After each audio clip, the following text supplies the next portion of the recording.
Liam McCollum, really one of the brightest young minds in the liberty movement, one of our rising stars.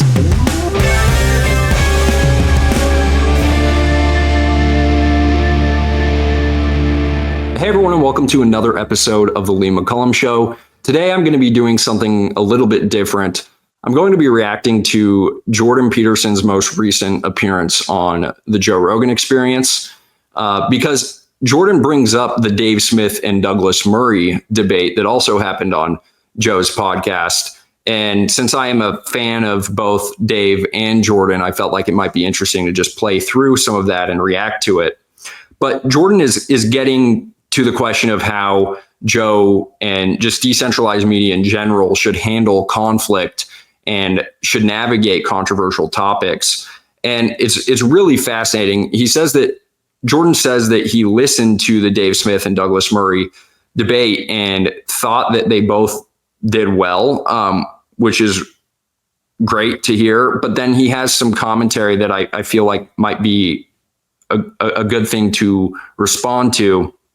But I just want to say that I am a huge fan of Dave Smith and Jordan Peterson. Dave Smith, I've known for a few years now, and I'm actually friends with him, and I've had him on my podcast and he's had me on his, and I really look up to the guy and really agree with him on most things political. And with Jordan, I've known him for even longer. Or at least been watching his stuff for even longer.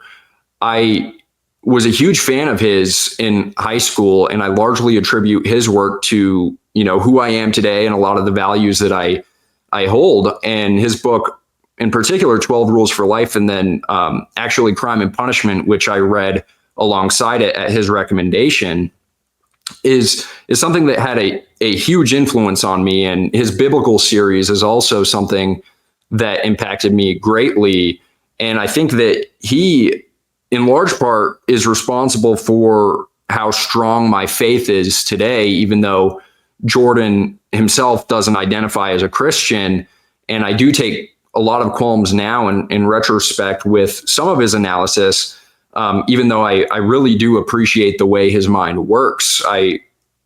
On these issues, I greatly appreciate his work, and actually rediscovered his podcast and kind of fell back in love with his work a couple of years ago when he released Beyond Order and he visited Billings, Montana. And I was gifted VIP tickets to go see him along with a few of my friends. And I took a group photo with him. I actually, I got to go to the Q&A afterward. And I wanted to show you guys this just to prove it. I got a signed copy of this poster as well. And I also showed up with two gifts, actually, that I wanted to give him. I gave him two books, and I have them here.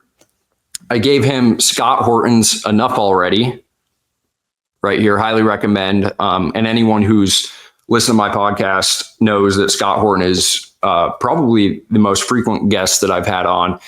And then I also gave him The Ethics of Money Production by Guido Holzman, because I felt like both of these books fit nicely into his worldview. And that might be more obvious with Ethics of Money Production, because the book is about the impacts of inflation and central banking. And Jordan Peterson has done a lot of work and a lot of interviews, on cryptocurrency and stuff like that. And he's interviewed Bob Murphy, who I'm a huge fan of. And, Bob Murphy has been an influence on me.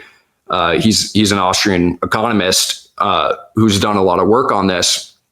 And I gave him Holzman's book because he makes the case that inflation and money production, at least by central banks, artificial money production, has negative reverberations throughout culture. That, economics and culture are not separate things. Economics impacts the culture because economics is really just describing human action. And Holzman makes the argument that this money production and inflation actually has impacts on the way that people behave. That it distorts time preference, and it, distorts families and has impacts on just behavior in general and society at large. And I felt like this fit really nicely into Jordan's ideas. And some of it he actually discusses in this Joe Rogan Experience episode, that, like we need voluntary interaction and free markets and not central planning in order to actually, as he'll say in this interview, play to, have these voluntary rules that people submit to, not by coercion, but by invitation. And I felt like this book is really good at kind of getting at those themes. But I also gave him Scott Horton's Enough Already, because I've seen a lot of people on the right criticize Jordan Peterson's views on foreign policy. And I really do think that what Scott Horton writes about is in alignment with the principles that I just laid out. And we're going to get into that a little bit as I'm reacting to this episode, because I think it'll become more obvious. So let's just hop into that interview really quick, and I'll just react as we go. And just to let you know, the setup here is Joe is talking about, and Jordan are talking about relationships and how to navigate conflict, to have healthy marriages in particular. And then Joe brings up how he wants to navigate conflict on social media. So let's get into it. And one way to hurt is to be negative. If you look at the majority of discourse on social media in regards to hot button issues, it's disrespectful. It's contentious. It's shitty and insulting. And I've decided, like, over time in my life, to not do that. I don't want to do that. I'm not interested. I'm not interested in that. I'm not interested in that kind of conflict. Like, I see real conflict all the time as an MMA commentator. I see the most violent legal conflict other than war all the time. That's conflict. That's like real conflict and resolution and, purposeful, agreed upon conflict. Like regular, like back and forth insult. Wouldn't it be better to figure out what you agree and disagree on and why and talk? Like, why can't we all figure out how to do that? That should be a discipline you learn at an early age. Most of the issues that people have, if the person comes at you insulting and aggressive, either that person is ignorant or they're playing a game. Okay. And the game is to get. And really quick, this is before Jordan has even alluded to the Dave Smith and Douglas Murray debate. That hasn't happened yet.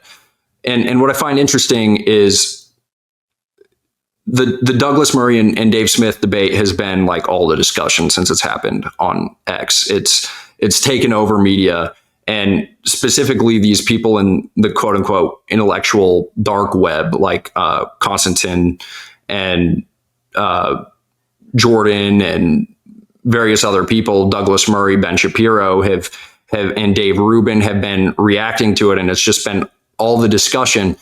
But it's almost as if Joe is kind of subtweeting at or alluding to Douglas Murray here, where he's kind of criticizing his debate tactic. If you've watched the debate, you'll know that Doug didn't really come to debate at all, but he just kind of accused Joe of bringing on people that aren't qualified. And Joe here seems to be dismissing that confrontation, that type of confrontation. And he's like, no, why don't we just talk? And that hasn't come up yet, but and you'll see this throughout. It kind of feels like the underlying conversation, like there's an added layer to this whole talk right now, which is getting at that unspoken issue. So I just find that interesting here first at the top. Get your emotions up, to get you reactive, and to be reacting to them instead of acting. The game is like if someone's hyper aggressive in a fight, the game is to put you on the defensive. So that they don't, like, the best defense is a good offense. You learn that early on in fighting. So you learn that you can be very offensive and then the person never has a chance to get their game. And you'll remember on this point about the best defense is a good offense is Douglas Murray, before the debate even started, you'll remember the beginning of the Dave Smith, Douglas Murray talk. It was actually very cordial, and Joe had made a joke about how the word retard is back, and and that's another controversy, by the way, that has taken over headlines. But it was actually cordial, and it seemed like it was going to be a really productive conversation. But then Doug goes, "Wait a second, Joe, before we start, can I ask you a question?" And he starts this diatribe about how Joe is inviting way too many people on who oppose the war in Israel and oppose the war in Ukraine. And it just shut down conversation entirely. And it feels like Joe is trying to communicate this very early on in this conversation before they even get to the topic. And that should be coming up soon. Going. That's the case with conversations too. So there's a gamesmanship to this kind of communication where it's not just communicating. It's communicating, but it's essentially intellectual one-upsmanship and sparring. You're sparring. You're scoring points. You're trying to dunk on each other. And I get that. I've done that before. I've engaged in it. It's never satisfying. It always feels gross. Even if you win, it's gross. Mm-hmm. Like I've said this before, like even like publicly things that I felt like I had to do, like the Carlos Mencia conflict that I had way back in 2007, where I accused him of stealing material and it became this viral video. And then a bunch of other comedians jumped in and we all agreed there was a real problem. There was a real problem because he was very famous and he was being protected by these agencies who were profiting off of him being famous. They didn't want that train to stop. I still, to this day, wonder if I would ever do that again, because the negativity that came my way from people that were fans of his it's so overwhelming. If you're paying attention to it, it's like, what did I open up? Like, ugh, even though I knew it was necessary, like what? And that is also why people are negative, because they want to stop you from engaging in conflict that's going to hurt them. You know, so they try to hurt you as much as possible. So you're like hesitant to do it. I don't want to wade into those waters. Ooh, it's dangerous, filled with sharks. And this is like, again, this was like Douglas Murray shutting down conversation and unwilling to engage on any particular point. Like you'll recall that Doug, like Dave Smith, for instance, made a point about revisionist history and said that in World War I, it was actually the Treaty of Versailles that brought about the Nazis. And Douglas Murray says, yeah, but the only way that you don't get the Treaty of Versailles is if you had the Germans lose in World War I. And Dave says, well, the Germans weren't the Nazis. Like, he just makes that simple point. And then Douglas Murray changes his strategy and just goes, no, let's get to the main point. Like, he doesn't want to engage on that topic. And it happened throughout the entire discussion where Dave would kind of get him in a corner or get him on a point. And then Douglas Murray would just go, nope, I'm getting out of this and changing the topic entirely. It's like he didn't come to debate. He didn't want to debate anything that made his point vulnerable. He just wanted to attack Joe Rogan for bringing on platforms, and he wanted to take over the discussion rather than come and actually debate the issues, you know, which is my understanding of what was supposed to happen, is that Dave and Douglas were going to debate the wars. And then it became a conversation about how we navigate media and whether, you know, Rogan should be having people on like Dave Smith, whose, you know, main thing he claimed was comedy, and he wasn't an expert in foreign policy.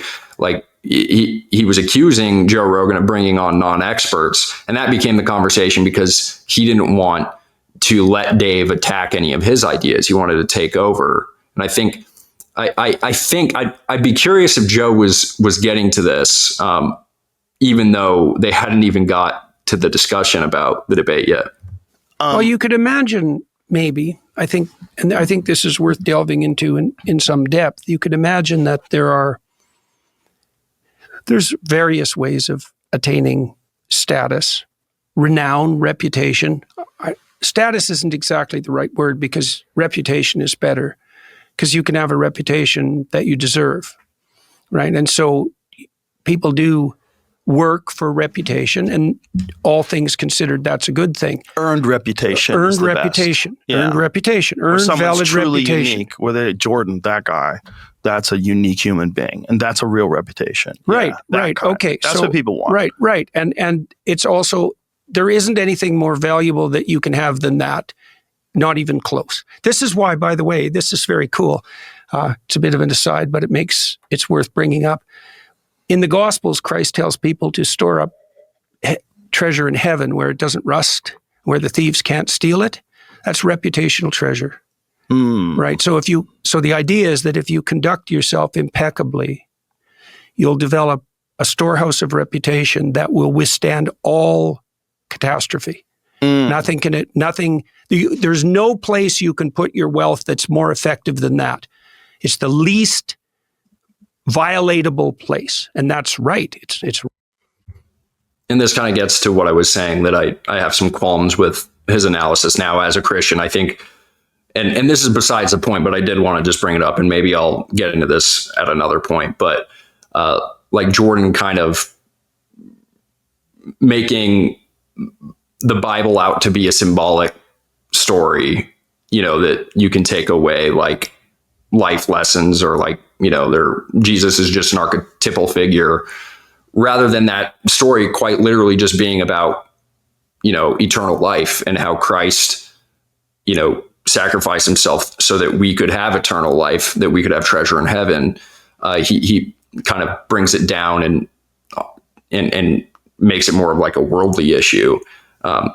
So that's just an aside and kind of besides the point. Right. Right. And so, but the problem is, and this is a really tricky problem, and you're touching on it, is that the reputation game can be gamed. Okay, so when your reputation rises, your serotonin levels rise. And that makes you less sensitive to negative emotion and more sensitive to positive emotion. So that's a really good deal. And what that also means is that there's a high psychological benefit to status increase, reputational increase, and a real cost to reputational decrease. So that's partly why people don't like losing face, for example, because their emotions dysregulate. Okay, so now the best way to play that game is to establish a genuine reputation. And the best way to do that, you've done this, by the way. I figured out this year in my lectures that I'm always trying to answer a question on stage. So that's a quest. And I'm bringing the audience along on a quest. And it's a real quest because I'm actually trying to figure something out. And I do that in real time. And that's a very different game. That's a very different conversational game than the status battle game. Yes. Right? Because I could come on here, I don't know if it would work, but I could come on here and I could try to show that I was smarter than Joe Rogan. Now, I've watched you, and that's a very difficult thing to pull off. But hypothetically, that could be my aim, and I could play gotcha questions, and I could lead you into places. The problem is that wouldn't work because I'm willing to accept that you're smarter than me. First of all, I talk to a lot of people that are smarter than me, and I like it. It's enjoyable. I don't ever feel uncomfortable talking to people that are smarter than me. Yeah. I want to know some things that they can tell me on certain things. I want to educate myself. I want to. And again, it's really funny. I mean, it's pretty undeniable. I think Rogan is talking about Douglas Murray here. There's no way that he doesn't at least have it on his mind, right?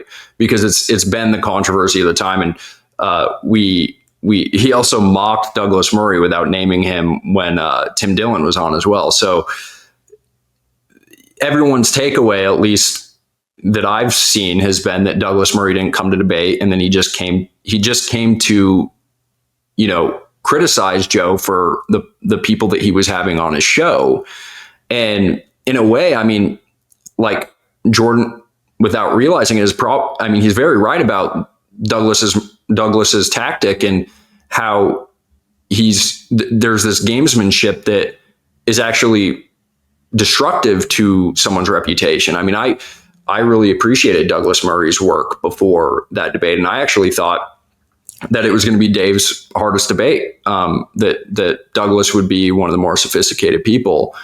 And afterward, I think that Dave's reputation, because Dave came to actually have a conversation, and the reason I know that is because I've seen Dave's other debates. I've seen Dave go extremely hard on people before and, give them no grace. And in this environment, because Joe Rogan's podcast is,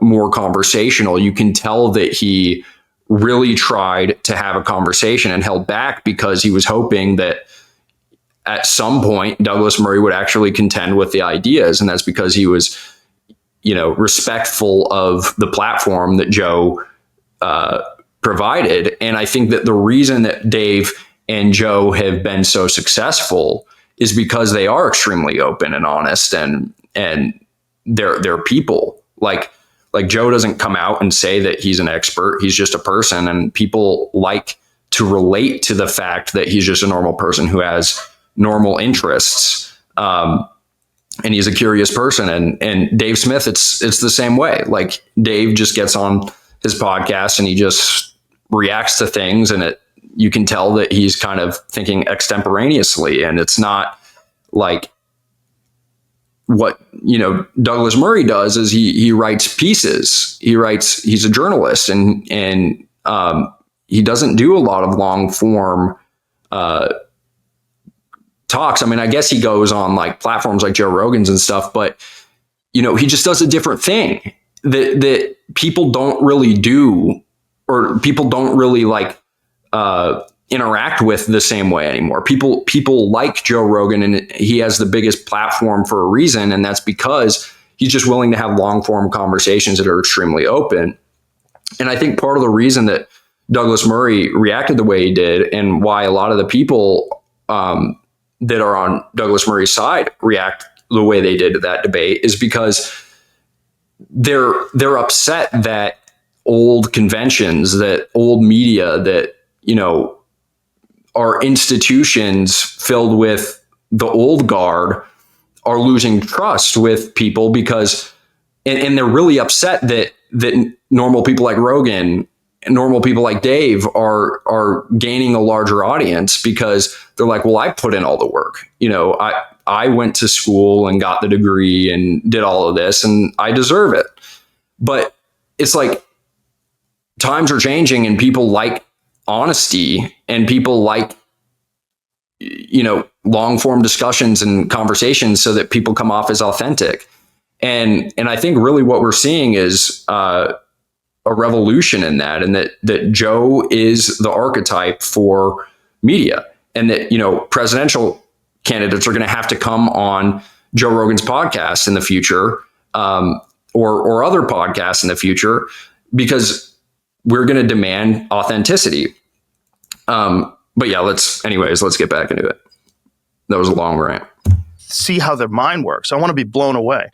I don't want to compete with them intellectually. There's times in my life where I would have fallen into that trap. Yeah. I think that's what's made. Well, I think that's also what's made you popular and a force for good, is that you are on a quest, and that quest, the consequence of that quest, if undertaken properly, is reputational enhancement.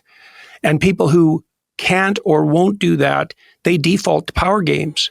And the part of it, and that's the default to power. Right. But it's worsened with social media. Absolutely. Because if you're... And what else is a power game than to say, Dave Smith, why are you talking about an issue that you aren't an expert in? The famous meme that came out of the Douglas Murray debate is that, Dave Smith has never been there, that he's never visited Israel. And yet he's talked about it since October 7th. And since then, people have pointed out that Douglas Murray hasn't been to Iran, but he talks about it all the time. Douglas Murray he has an English degree. He's not a historian, and he talks about these issues all the time. So what is a power game other than doing those types of things and saying, look, like me with my British accent, I'm higher up in the hierarchy and more of an expert than you are. It's a power game, and it's not organic. And I think that's why Rogan and Dave are respected more, I think, or at least their conversational styles are. I wouldn't say that Douglas isn't respected. It's just that Rogan and Dave are commanding respect, whereas Douglas Murray is demanding it because of his credential. If you meet someone and they're playing a power game with you, you can just decide not to have anything to do with them anymore, or you can put a stop to it if you need to. But on social media, you can't, because they're distant from you, and they're often also anonymous. And so they can play power games to enhance their reputational status falsely with no consequences. And the social media is rife with that. And it's really a problem. Like, I think that virtualization has enabled the psychopaths. Without a doubt. Yeah, well, without a doubt. That's a terrible thing, because the psychopathic types, they're always the death of everything. Like, I'm seeing this come up on the right now. So imagine this. And before he gets in on the right here, this is something that Jordan has brought up before that he has taken a lot of flack for. He's talked about how anonymous accounts on X should be banned because it incentivizes this psychotic behavior. And and a lot of people have criticized him for saying that this is a call for censorship, and people have pointed out that, you know, the founding fathers, they all had aliases, or many of them did. So I don't really want to get into that, but he has received a lot of criticism for that. And it's what he's about to say, I think should be taken into mind with that context. In working on a new theory of political psychopathology, and I like it quite a lot. Is this where the term the woke right comes in? Yeah, well, Lindsay is pointing at that, but he hasn't got the diagnosis exactly right. And for people who don't know, James Lindsay on X, he's been interacting with my stuff a lot, actually. I had a meme where Dave Smith was on the left, and it said America First, and then Douglas Murray was on the right, and it said the War Party. And he quote tweeted it and accused me of adopting leftist critical theory tactics, and that I was taking on the tactics of the Marxists. And at one point he said that, I think he said that libertarians believe that all wars except wars started by America are just, which is just insane. I mean, as you know, I've explained before, and I've written a little bit about this before, that like the main contribution of libertarians to foreign policy, I think, comes from, I also have this book here, Mises's Human Action, where he lays out the concept of methodological individualism. And I think the main contribution is that when we look at things like justice, we look at individual actors at play. So we might talk of, you know, nation states or of countries and stuff, but what we're really talking, like, those are sort of shorthands. What we're really talking about is there are particular people who act and lead us along a certain path. So, you know, a country might go to war, but it's actually the soldiers that fight them. And there are individual stories to be had that explain why we got to war. And then in terms of justice, there are individual people responsible as well. You don't just, you know, collectively punish a country because their leaders committed war crimes. You don't impose sanctions on an entire country because they're not responsible. And the argument is that, and Dave has made this point out a lot, that Osama bin Laden fell into this collectivist trap. That Osama bin Laden literally justified the 9/11 attacks based off the idea that the American people voted for our leaders, and our leaders are responsible for wars overseas, attacking Muslims. So that is a collectivist trap that libertarians absolutely reject. You know, Zelensky had also at one point said this about all Russian-speaking people. All Russians are responsible as well. And so the idea that this is somehow, you know, woke that this is akin to the woke left because, we're critical of America. It's like, we're not critical of America's citizens. We're critical of America's leaders. Like, this is a point that Scott Horton has made a lot in his book Enough Already and in podcasts with me. We're not criticizing, your uncle. We're criticizing Bill Clinton. We're criticizing Bush. We're criticizing Obama. And we're criticizing Biden. And in some cases, we're criticizing Trump. And so it's like, once you point out that it's like, oh yeah, you think there are a few things we can be critical of politicians about, like, it's like, we'll extend that to foreign policy as well. It's no different. And for James Lindsay to say that this is a collectivist tactic, he says it's akin to critical theory that breaks things up into oppressor versus oppressed. It's just like, I think that that's an absolute misunderstanding of libertarian theory, which tries to analyze justice by looking at individual actors. So that's the context for this term woke right that Joe just brought up. And I'm going to back this up because I feel like hearing the whole thing uninterrupted is important. But Jordan is talking about these quote unquote psychopaths online that have taken advantage of social media. So let's see what he has to say. Psychopathology, and I like it quite a lot. Is this where the term the woke right comes in? Yeah, well, Lindsay is pointing at that, but he hasn't got the diagnosis exactly right. So it isn't woke. That's not the issue. It's not exactly. I think what they're talking about is like similar types of behavior. He is talking about that. Yeah, no. What he's pointing woke just lets you clarify in your head. Oh, it's like that. Yeah, but the problem is it's like Antifa. Yeah, absolutely. But the problem is that argument is predicated on the claim that the ideas are the problem, like the woke ideas, for example, on the right or the left. But that's not the problem.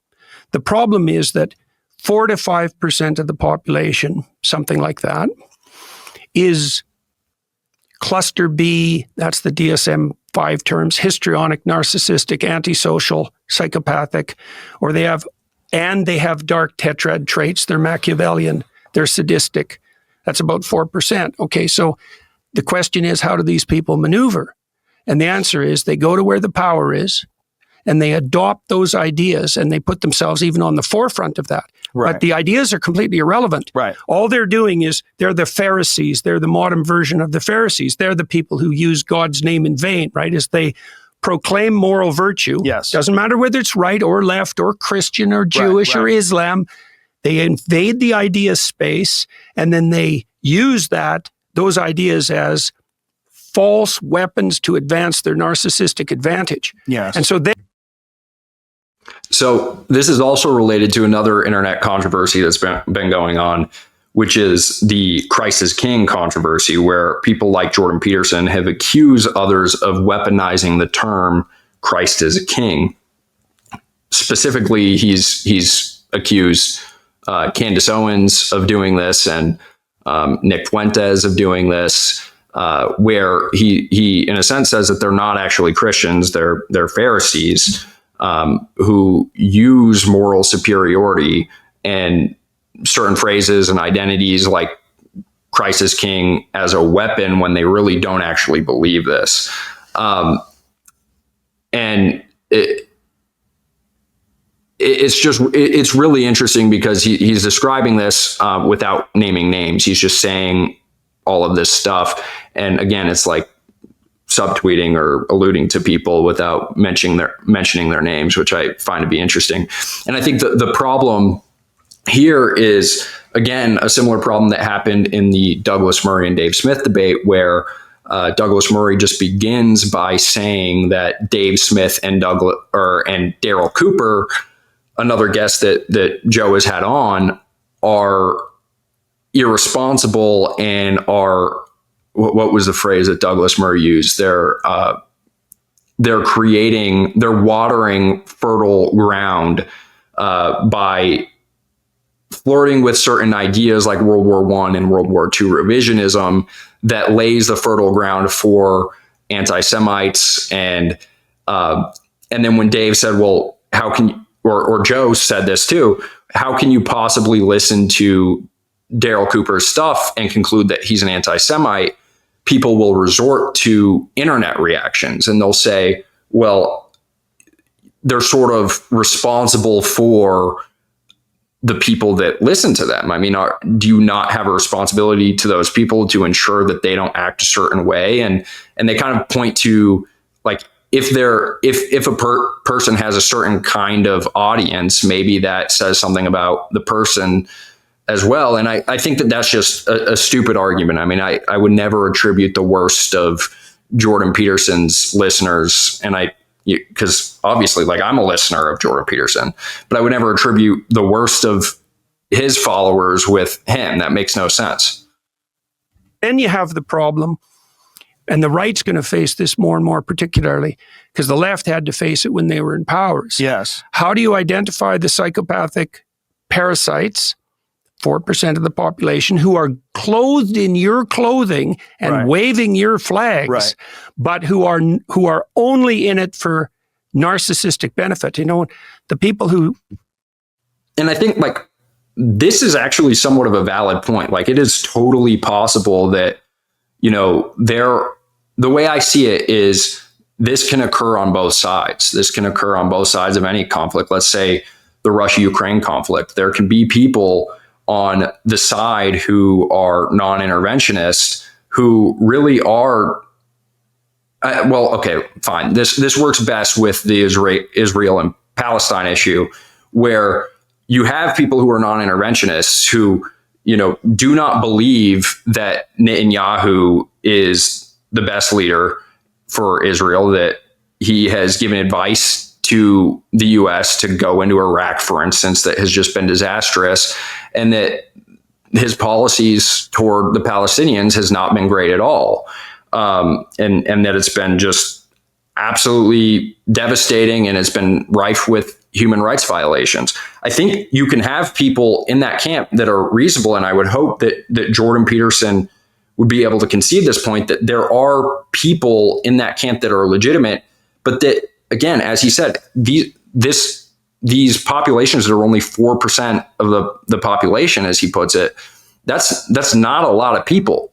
So it can't be that the entire camp is full of psychopaths. But the problem is that people like Dave Smith and Daryl Cooper are ascribed these intentions, that those people are, you know, responsible for the 4% of the population, which are psychopaths. And I think that that's the error, is, like, I'd be willing to concede that there probably are people that use this movement for bad intentions. But, like, for instance, Thomas Massey, who has never believed in foreign aid on principle, like, that's a principled thing, because Thomas Massey isn't in favor of federal spending as it is. Like, he doesn't believe in most federal programs. So why is it that he would also believe in federal programs that help fund foreign nations? So it's not a question of his intent and his hatred for Israel or his hatred for Ukraine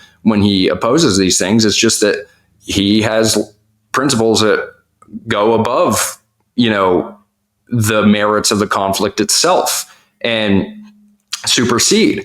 But I think the problem that we have with Jordan Peterson and these people like Douglas Murray is that then they accuse Dave Smith and Daryl Cooper of having malintent when it's just a few people in their audiences that might. And it's really not that big of a deal. I mean, like these are anonymous people that don't have power and influence. And you would want someone like Dave, who is responsible, or someone like Rogan to talk to these people, to guide them.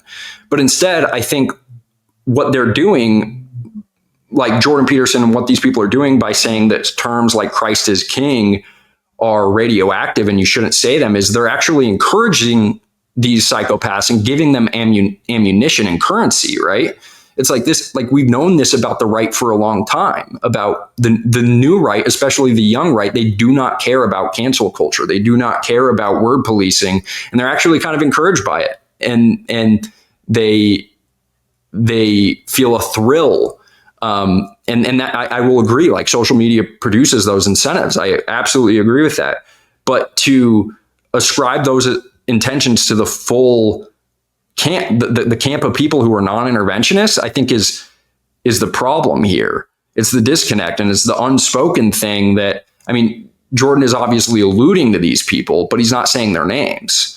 And I think that that's a pretty crappy tactic, because it's like we could be having this legitimate debate that I think Dave Smith would agree with, that there are, bad actors on all sides, right? There are bad actors on the pro-Israel side too, that also just doesn't want peace and wants to wipe out everyone in Gaza. So it's like we could be having the conversation about those bad actors, or we could conflate everyone. We could not name names.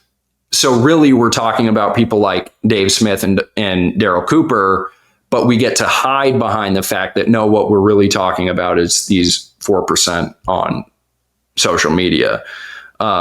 It's really, I think, kind of deceptive. Studied the dark triad. These were people who originally studied psychopaths, and they moved into ordinary personality, so to speak, on the fringes. They showed that the non-criminal psychopaths, so the fringe cases, are Machiavellian. They use their language to manipulate. They're narcissistic. They want unearned reputation. That's what a narcissist wants.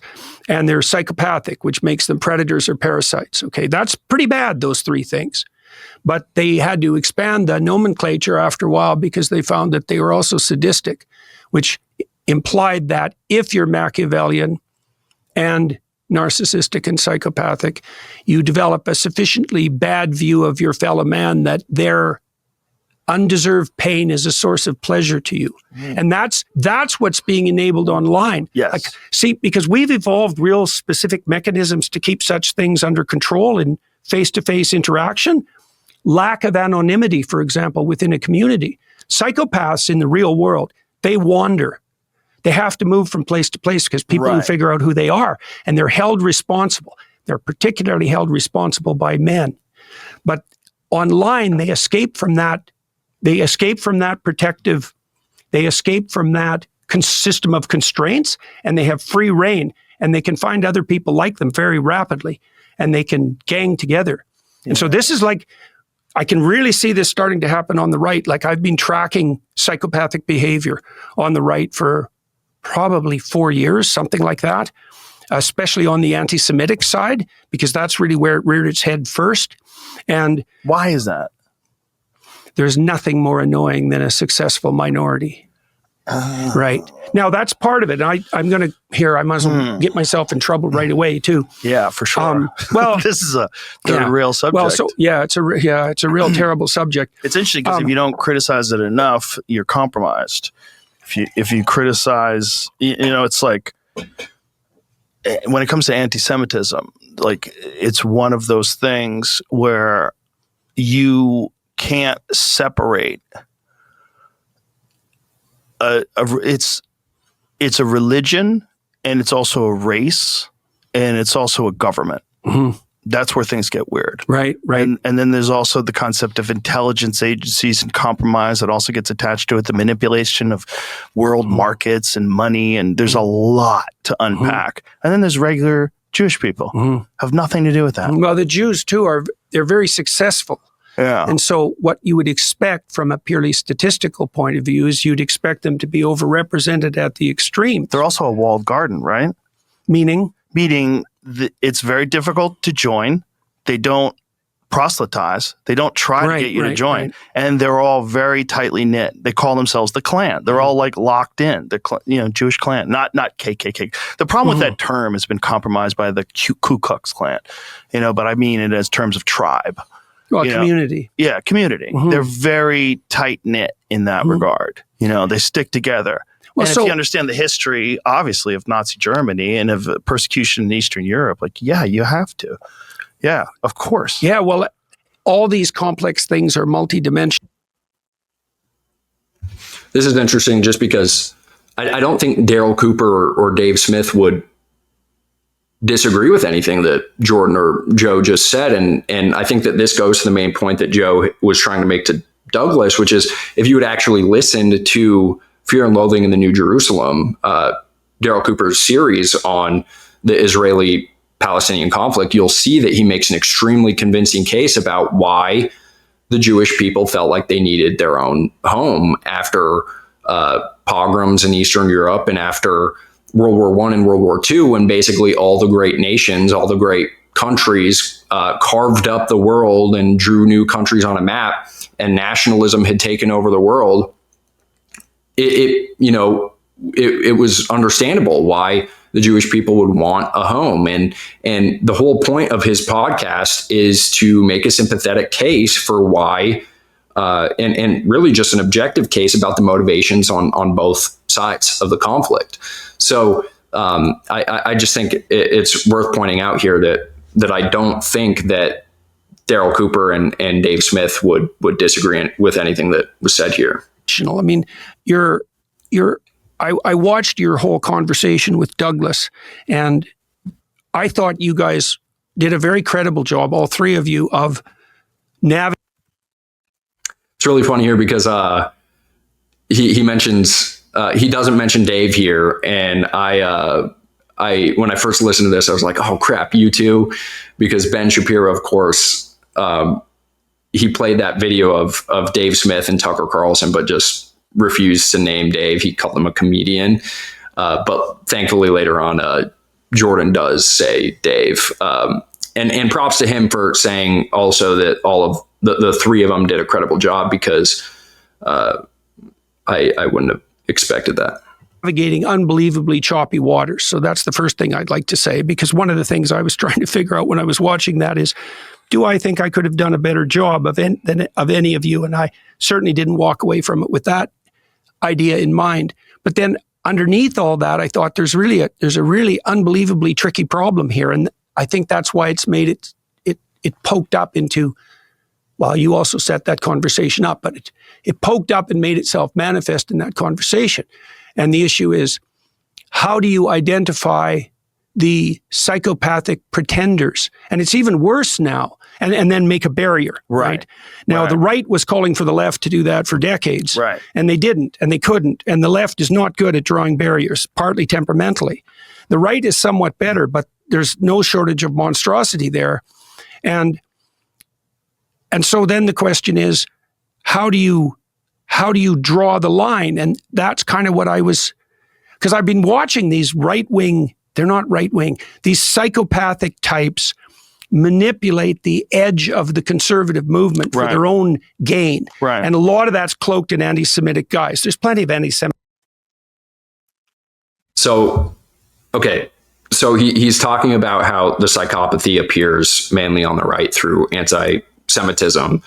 And again, he's alluding to various conversations that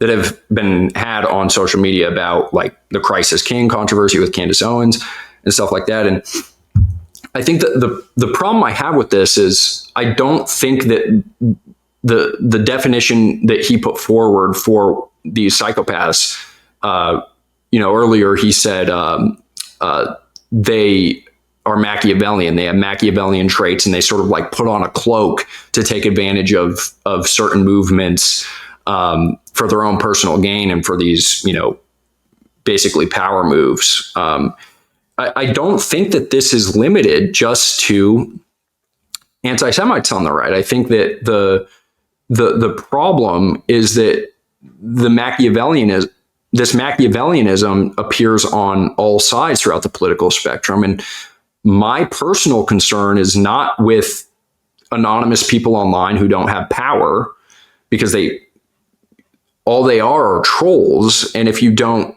feed into them, and if you don't, make phrases like Christ is King, things that they can rally around, or like Pepe the Frog, right? Like the left did this with that meme. Like those people don't have power. And what I'm more concerned with is Machiavellians that are in echelons of power, that are in halls of government. And I think a solid case could be made that psychopaths, based off of his definition, are also among the neoconservative right. I mean, if we're going to talk about Machiavelli, what about Leo Strauss, who was literally influenced by Machiavelli? He literally wrote a piece criticizing Machiavelli, saying that he played a little bit too much into wickedness, but he actually drew a lot of the influences away from the prince. And if you listen to Ron Paul's speech in Congress called "Who Are the Neocons?", I highly recommend it. He talks about the intellectual roots of the neoconservative movement and how they are Machiavellian at its core. And the idea that Ron and many others have pointed out, Murray Rothbard and the betrayal of the American right, is that these right-wingers or these neoconservatives were former Trotskyites. Irving Kristol famously was a former Trotskyite who became a Republican, who put on the face of conservatism, who really put on this cloak of conservatism to basically take advantage of the right and move them toward a more interventionist foreign policy during the Cold War that de-emphasized free markets and limited government and things like that in exchange for interventionist foreign policy. And that was the neoconservative movement. And Murray Rothbard in The Betrayal of the American Right talks about how William F. Buckley advocated for a totalitarian bureaucracy on our shores during the Cold War. And I highly recommend looking this essay up or reading The Betrayal of the American Right. William F. Buckley, in making an appeal basically to the libertarian right, is saying, yes, I agree that we need limited government. Yes, I agree that we need, free market economics and all of these things. But so long as the Soviet Union is a thing, we need to compromise, and we need to be able to have a strong bureaucracy with surveillance and all of the bad things that come with it. That was an argument that William F. Buckley, famous neoconservative of the National Review, made. And so if we're going to start to play these games about psychologizing and attributing certain psychopathic traits to certain people, fine, we can do that. But these are people with actual power that have previously gone to war, have led the American right to believe that we need to go to war with Iraq. They destroyed Iraq. They destroyed Syria. They destroyed Afghanistan. They are in the process of continuing to destroy Yemen.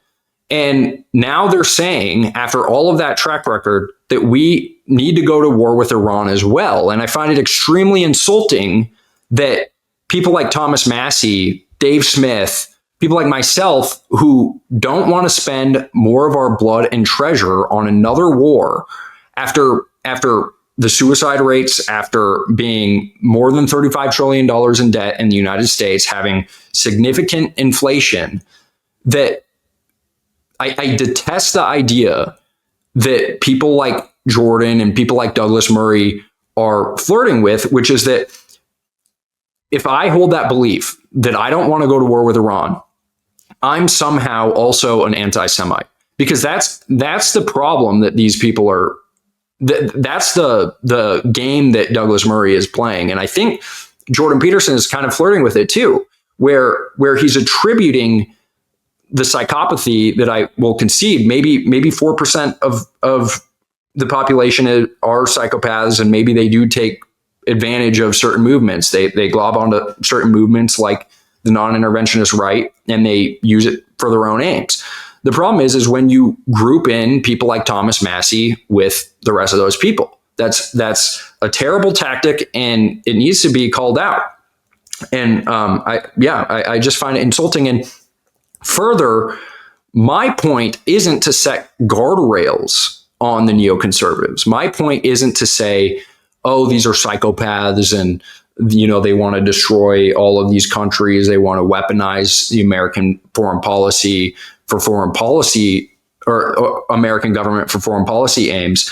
My point isn't to say that we need guardrails and we need to shut down conversation.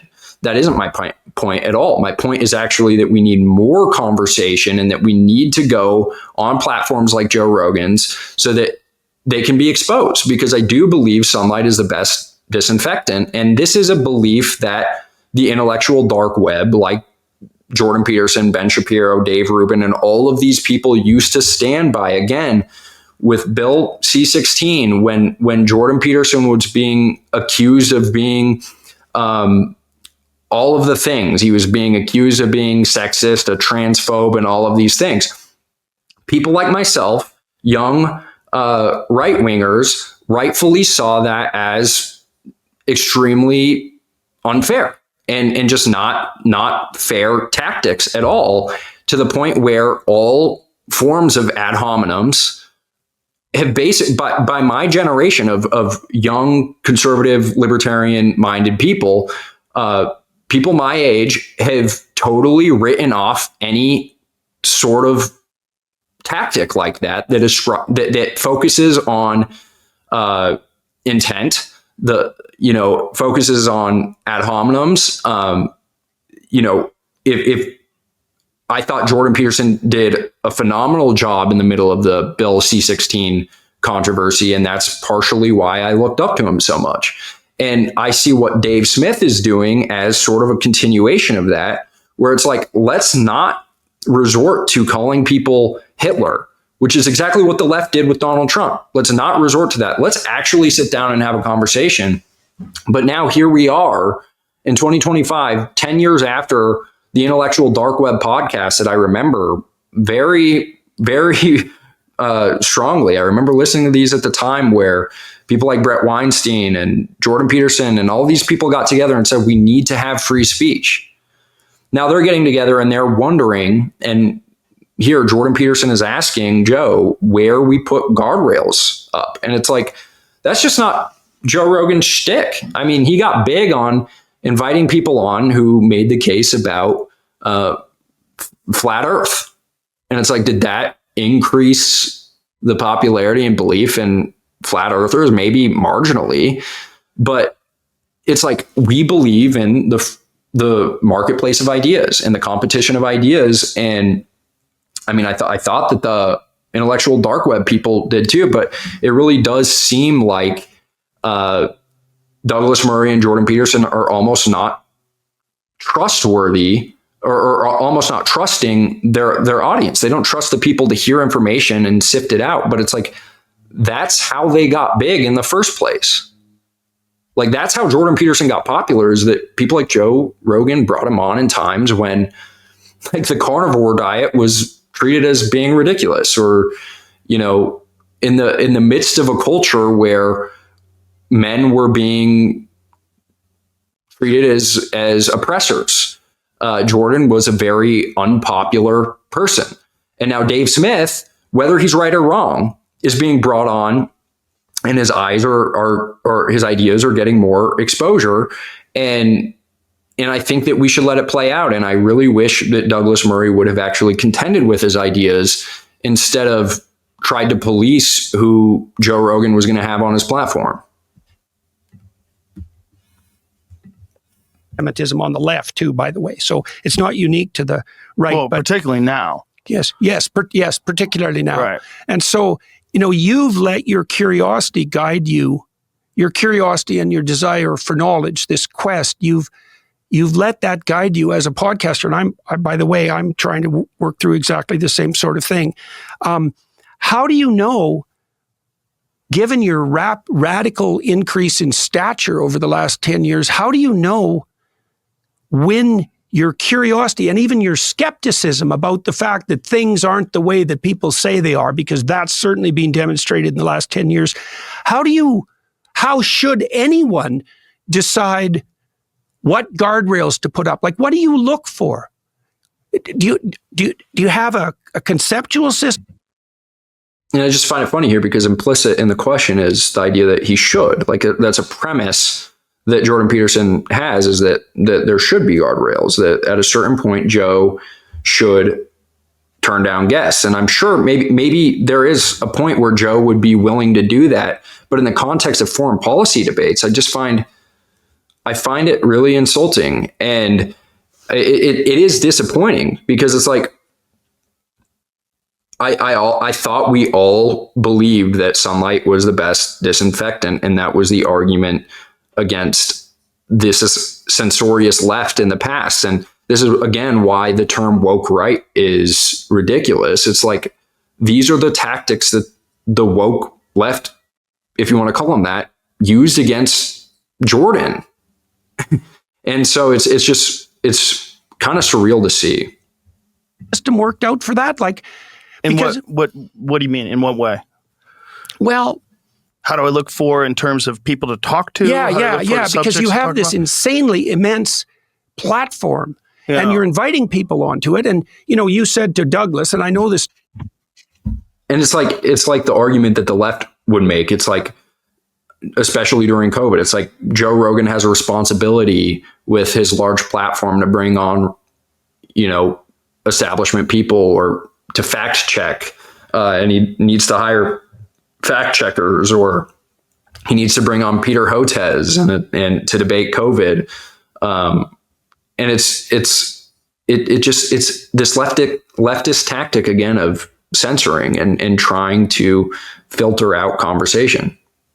To be true that you're not really thinking about the outcome exactly. You're thinking about, this is an interesting person to talk to, and I'd like to go on that quest. But then you have the additional conundrum. We're trying to work this out in the Daily Wire side of things too. Not to say that that's exactly the same situation. It's like, once you gain in reach and authority, then how do you know that? How do you take great care that the people you're talking to aren't, what would you say, eliciting or feeding a subculture, yeah, that's right, that hasn't got the proper aims? I just think by censoring people, you're feeding the subculture, because like it's just a reality. And it's been unfortunate to see that a lot of people are ascribing, like Joe alluded to this, that if you don't talk about the Israeli-Palestinian conflict or whatever, people are considered agents of Israel or whatever. And Jordan Peterson has gotten this accusation as well because he works for Daily Wire. And yes, there are people on the right that accuse Jordan of being an agent. And, for how ridiculous that might seem to people, it's like, by playing into it and trying to shut these people up instead of exposing their ideas and allowing conversations to happen, you're creating the Pepe the Frog effect. You're creating the Christ is King effect, if you want to call it that. And you're just gonna fuel it. So instead, they should have conversations and have enough faith in their own ideas and their own ability to persuade, and let it shake out. Like, I guess the legacy media probably worked that out by having people, mediators, right, and guests, and that was also back when we could rely on the structures of authority in some sense to filter. And now we're in this helter-skelter world where everything is the legacy media is the worst at that now. Yeah, I know. They're the worst. I know, which is fascinating. It really is. It's really fascinating when you lose faith in a New York Times piece. It's like you go like, well, this is bullshit. Yeah, I know this. I know what they're doing. I know they're just, this is editorial bullshit. And that didn't used to be the case, I don't think. No, it didn't. But then I go back to like what I learned about the Woodward, Bernstein, Nixon thing at Watergate. That was all essentially an intelligence operation. Have you ever looked into that? I had Bill Murray on the podcast, and Bill Murray said one of the wildest things. He read the first 5 pages of Bob Woodward's biography on John Belushi, Wired. Mm-hmm. He read the first 5 pages. He goes, "Oh my God, they framed Nixon." Oh, really? Oh, wow. Isn't that crazy? Yeah, no kidding. What they wrote about my friend was so not true. It was so wildly off. He said John Belushi was a lightweight. John Belushi would have a couple of drinks and he'd be fucked up. He wasn't like a big partier. That time he did that speedball, probably the only time he ever did it in his life. But Woodward had him painted as this maniacal, off the rails, just drug-addled monster. And he knew that to not be true. He was very close to Belushi for a long time. And so he was like, oh my God, they framed Nixon. And then when I told him the whole story, what Tucker Carlson had told me about Woodward being an intelligence asset, and then that was his first job ever as a journalist was Watergate, and that there's FBI guys that were involved in it and the break-in, and the whole thing was they tried to get Nixon out of there, the most popular president in the history. It is interesting. He's not even directly answering Jordan's question about how he sets up guardrails, and instead answers by throwing out what some might call a conspiracy theory and citing Tucker Carlson, who has become someone that the right, at least the establishment right, neoconservative right, hates because Tucker opposes war with Iran. So this, to me, this kind of feels like Joe signaling. It's like, look, I don't want to do what the legacy media used to do by censoring people. History of the country in terms of the vote, and they were successful. They got him out of there. And it's probably likely because Nixon was very concerned with who killed Kennedy, and he wanted to find out, and he wanted to get that information out. And apparently he had been talking about it. I know who did it. And he was, brings up another conspiracy. He didn't want it happening to him, obviously. And he knew it could. If you're a president, a couple of guys ago, just one of the most popular presidents, at least posthumously popular presidents. I know he's very polarizing while he was in office, but was shot in the head in the middle of Dallas. And you think that the government might have had something to do with it. Like that could fuck with your head, obviously. Yeah, well, there's many things like that. I mean, you saw the government website that came up 2 days ago about COVID? Yes. Okay. Wild to see that. That's for sure. What are you supposed to do with that? All the things that would have gotten you fired if you were a professor and you said them 4 years ago, you would have 100% got fired for espousing any of these ideas that turned out to be true. You would have gotten kicked off of YouTube. You would have gotten, there was a lot going on there, which is I feel so fortunate that. Which again proves the point, right? It's like in hindsight, Joe was the best person on COVID. I mean, his track record was the best out of everyone. And his podcast, it was already big before COVID, but reputationally, at least, it got much bigger during COVID because legacy media or corporate media, whatever you want to call it, clamped down on alternative explanations entirely. So it's blowback, right? Joe just got more attention. It's the Streisand effect. And I think that the people on the right who are attacking people like Dave, attacking people like Daryl Cooper, attacking people like Tucker Carlson, they're falling into the same trap. Right at the height of COVID was also when I had gone over to Spotify. Spotify is a Swedish company. Mm-hmm. It's different. They're different. They're much more rational, and they're not overwhelmed by this identity politics shit. And they aren't overwhelmed by our weird political binary system of good guy, bad guy, depending on which side you're on. And they were like, what are you talking about? Like, this is crazy. We don't censor our rappers. The Swedes also didn't lock down. Yes, they didn't lock down. Right. And this is why I say it feels like there's almost like an unspoken layer of this conversation, because it's like, you just replace anything about COVID here with anything about Russia and Ukraine, which, Douglas Murray is a huge proponent of U.S. involvement in that war, or replace it with any conversation about Israel-Palestine, or replace it with any conversation about Iran, and all the same things can be said. They were also like, we don't censor our rappers. Like we don't tell the rap lyrics. Some of my favorite rap lyrics are horrendous, but it's just like my favorite movies are Tarantino movies. The dialogue is horrendous. It doesn't mean that these are horrendous people that are putting together this. Tarantino's a wonderful guy. He's fun to be around. He's great. I've had dinner with him, brought him to the comedy club. He's great.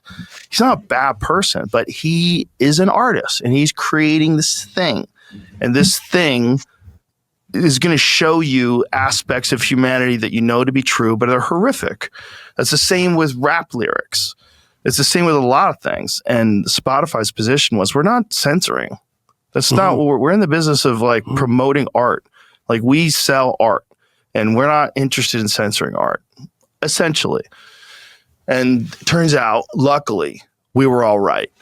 We were all correct, you know.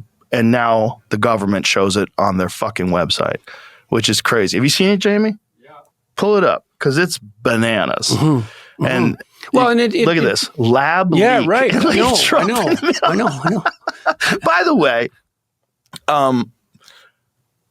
you know, I know that he would bring up the vaccines when he was on his rallies, and people would boo. When he was on the campaign trail, people would boo, and I think he was like confused by that. I think he's a little. I don't want to say he's out of touch, but there's too many things for him to be thinking about, for him to be paying attention to what people really think about the vaccines and vaccine injuries and mandates and just the psychological warfare that was played on the American people. You remember that very famous White House post that they made for the vaccinated, you've done your job, but for the unvaccinated, you're looking forward to a winter of severe illness and death and the hospitals that you will overwhelm.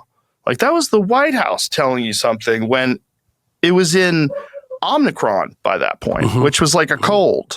Like it was crazy. The deaths had dropped off radically, but they were so in bed with the pharmaceutical companies that they were like, you got to do it. You got to get vaccinated. And if you don't, you're looking forward to death and severe illness. Like imagine you're not basing this on real statistics. You're not basing this on science. You're just basing this on this control, this fear element that you're trying to impose upon people. So that's an interesting point there too. So Joe's just an extremely tactful interviewer. I mean, because who knows, maybe it wasn't intentional, but he's making the point, right?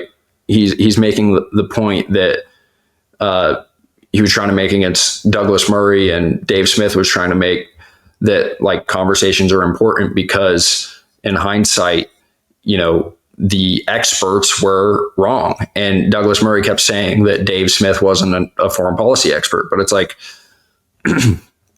to put his track record on or his current position on the Iraq war up against, you know, what the foreign policy experts were saying during the time about weapons of mass destruction and all of that. And it's like there's this universal law about like conversation is extremely important because the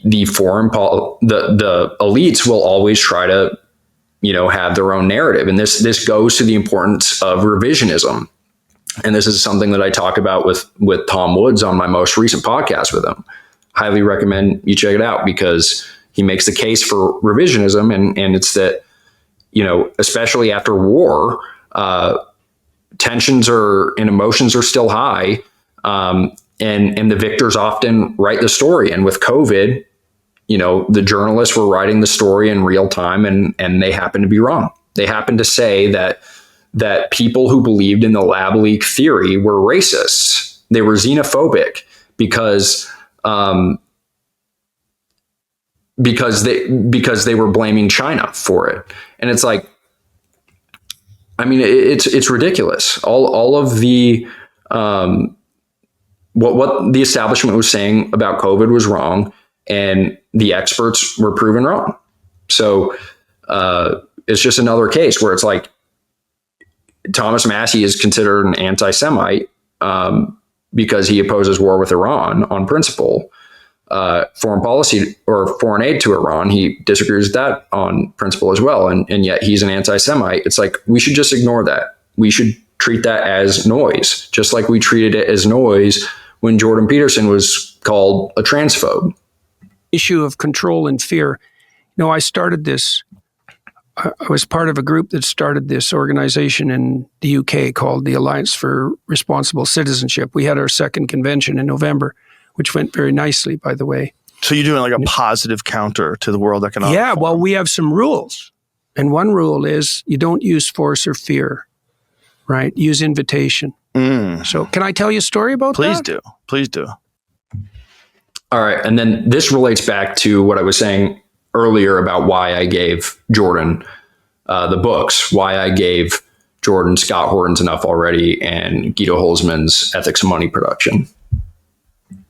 Okay, so I've been touring about this new book of mine, right? We Who Wrestle with God, and it's I've been lecturing about lots of the things I know, but I've been using biblical stories mostly to provide an analytical frame, because that's what stories do. They provide a frame.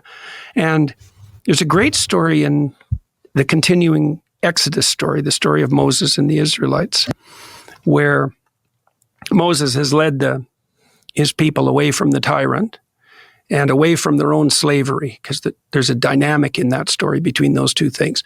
No tyrants without slaves. Or you might say no tyrants without willing slaves. And so the Israelites have to get away from the tyrant, but then it's across the Red Sea of chaos and blood and into the desert for 40 years. You don't escape from the tyrant if you're a slave without paying a price, and maybe for 3 generations. It's rough. So Moses is trying to get these people to stop being slaves and to take responsibility so they don't need a tyrant. And so he's kind of got there, and they're on the edge of the promised land, right? And so they're almost at the end of their voyage, and they run out of water. They're still in the desert. They run out of water, and they get all whiny and bitchy about the fact that they had to go across the desert and that it was way better under the tyrant, and that Moses is nothing but a corrupt patriarch and he's only power mad, and they foment some rebellion. And anyways, it's a pretty ugly situation. And the Israelites go to Moses and they say, look, we're really starving. We're thirsting for water. We're going to die. Do you think you can have a chat with God, see if he'll do something about this? And God tells Moses to go to some rocks in the desert and to ask them to bring water forth. And so he goes with his people to these rocks, and instead of asking, he takes this staff of his. This staff is a really important thing. It's like your staff if you have an organization, same derivation. But it's also the magic wand of Gandalf. It's the flag you plant in new territory. It's the tree of life. It's the living tradition that has a spirit inside it, and that's a serpent, and that's the serpent that eats all the serpents of the Egyptian tyrants, magicians. That's the staff. It's his rod of his authority. And he, instead of asking the rocks, he hits them twice with the staff. So he forces them. And God tells him that in consequence of that, number 1, he's going to die. And number 2, he's not going to get to the promised land. Right. So there's this insistence. It's really interesting. Well, it's a crucial insistence. And it's very important in this time, I think, to understand what this means. So Moses is a leader. He's the archetypal leader. And he realizes his responsibility in the encounter with the burning bush, which is something that attracts his attention, that he takes with great seriousness, and that transforms him. And so then he becomes the leader who stands up against the tyrant and frees the slaves and takes them through chaos into the desert. And his temptation as leader is to use force. So when he's a young man, for example, he kills an Egyptian aristocrat who was tormenting a Hebrew slave, and that's why he has to leave Egypt. He's tempted by power because he's a leader. And then at the end, even though he's done all these things, he's been an upstanding man and gone beyond his call of duty. And he's right at the point where he attains victory, right, to enter the promised land. And he uses force once. When God tells him to use invitation, to use his words, the logos, to use words, to use invitation. And that's enough so that he's dead. So is his brother Aaron. That's his political arm. And he doesn't enter the promised land. And then in the Gospels, of course, Christ forgoes power altogether. the temptation in the desert. One of the three temptations is the temptation for use of power. So one of the things that maybe we could conclude from all this, given the context of what you said, is that you can tell the tyrants, they use fear and compulsion, and they don't use invitation. So one of the rules we put together for ARC was invitation only. Play, we're going to do this playfully, and we're not going to use force or fear, ever. You have to use invitation. And so I don't know what you think about that. Imagine it's the distinguishing characteristic between the wannabe tyrants and the true leaders. The true leaders say, here's an offer. Would you accept this of your own free will? And the tyrants say, the apocalypse is coming and everything, and we are allowed to do everything to forestall it. Right. Including control you and everything that you do. That's the problem. Yeah. All right, so I played that for a while there because I really enjoy this, and this is where I think I really appreciate Jordan's work, and these are very similar to the themes that he talked about when I went to his show in Billings. He was talking about the importance of games and the importance of specifically rules, because rules constrain games. And as a libertarian, one might think that I immediately hate that because libertarians are anarchical or whatever, or want to get rid of all rules. But I don't view libertarianism as that at all. Actually, I think libertarianism is more about where we derive legitimate authority from. It's not that we want to get rid of authority altogether.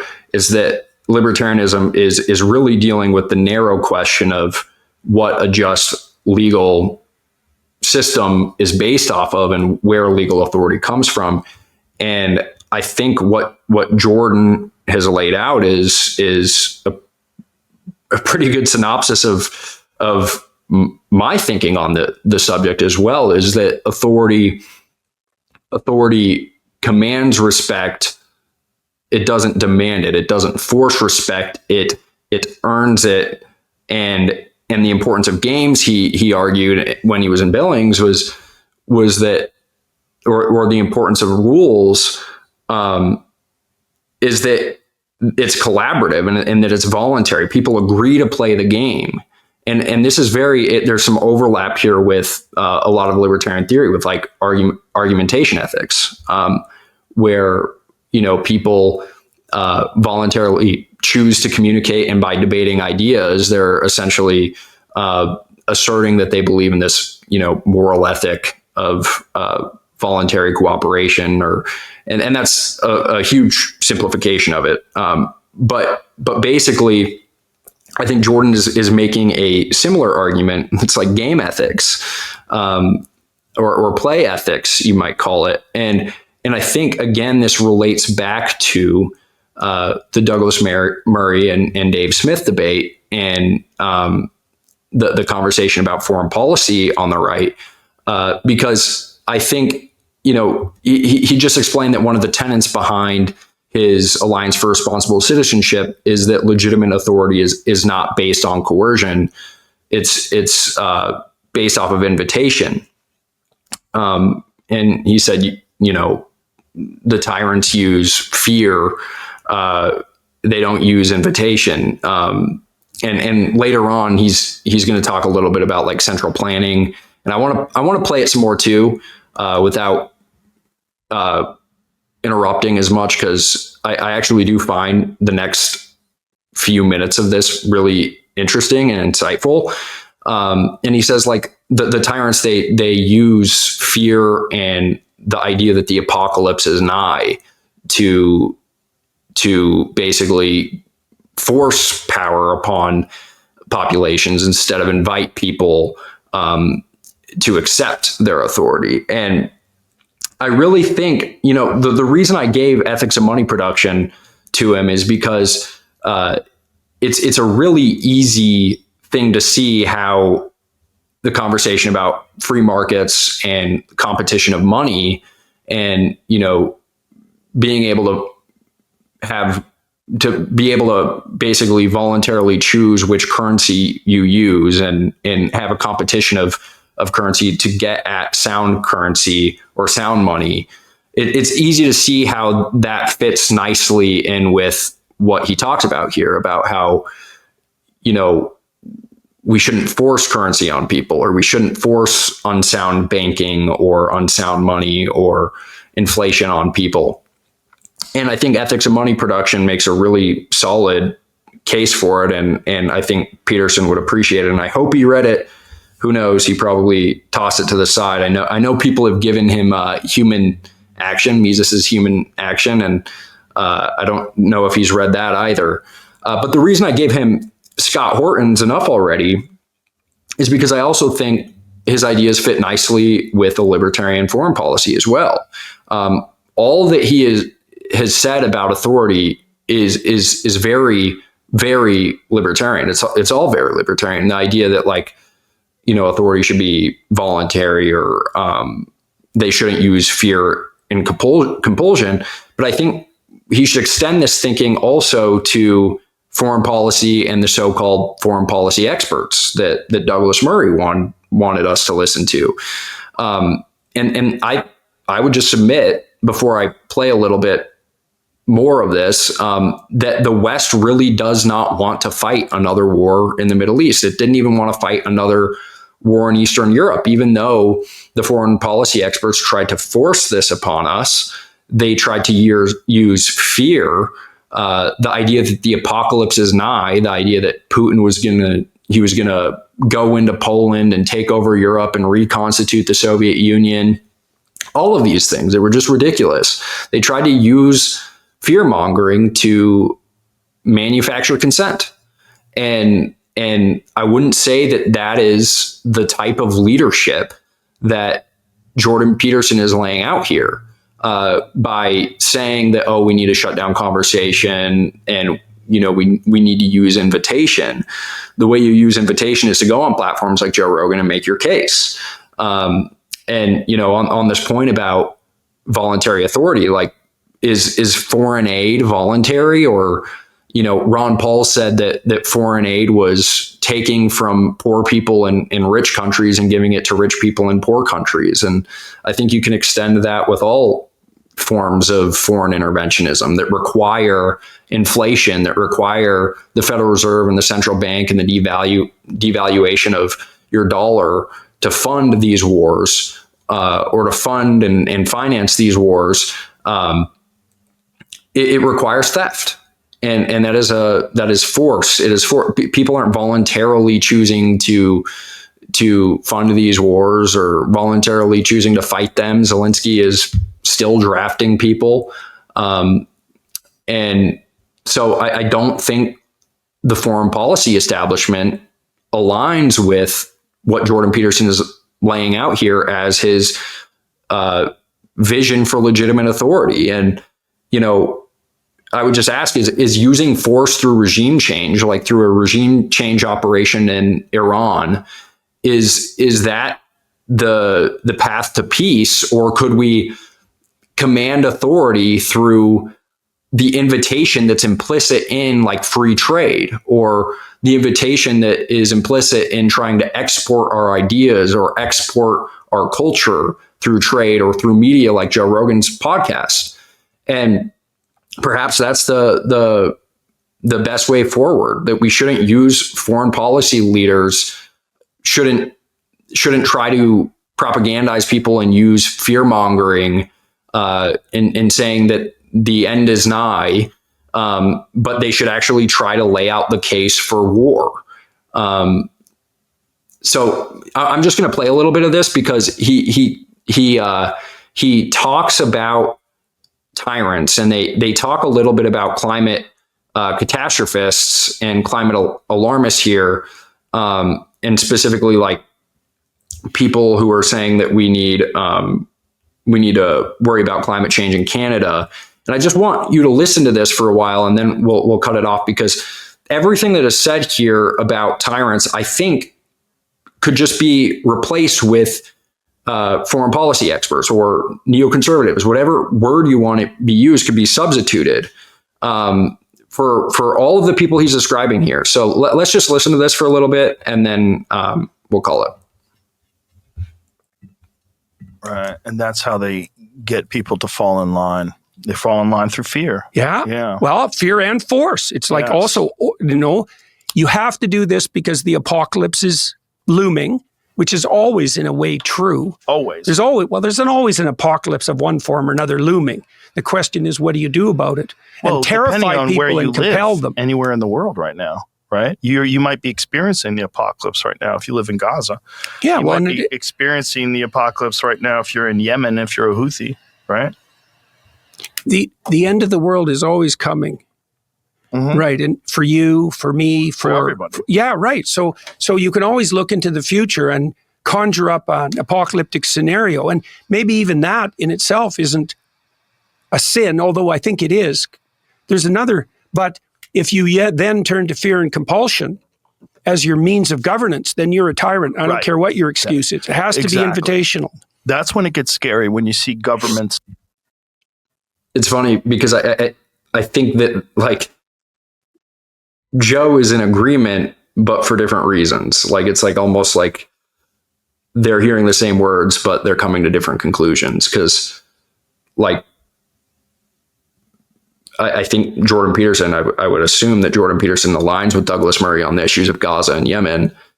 And Rogan is taking the same principles that Jordan is laying out and applying them to American intervention in the Middle East. And Jordan doesn't really contend with it. It's telling people that they have to fall in line, or these are our horrible consequences for you not agreeing to what we're saying. Yeah. Yeah. And then if you don't do this, you're a part of the problem. Right. Exactly. Yeah. Well, and if the apocalypse that's generated in that way is of sufficient magnitude, there's no limit to the amount of power that can be exerted. Right. Because obviously the rationale is there. They have to do it, right? Like this is the rationale to stop Trump, right? You're trying to stop Hitler. Right. Well, no matter what. It's also, I think, First Amendment, use the law, use lawfare. Use whatever. Yeah. Use whatever. This is one of the things that. Which is the same tactic that has been used against or used to justify every foreign policy intervention over the last 20 years. Since World War II, actually, all of America's foreign policy adventures has been justified based off of comparisons to World War II and Hitler, right? And it's funny, I was recently reading, I'm forgetting who the author is. It's called The Ghost. It's about Angleton, James Angleton, written by Jefferson Morley.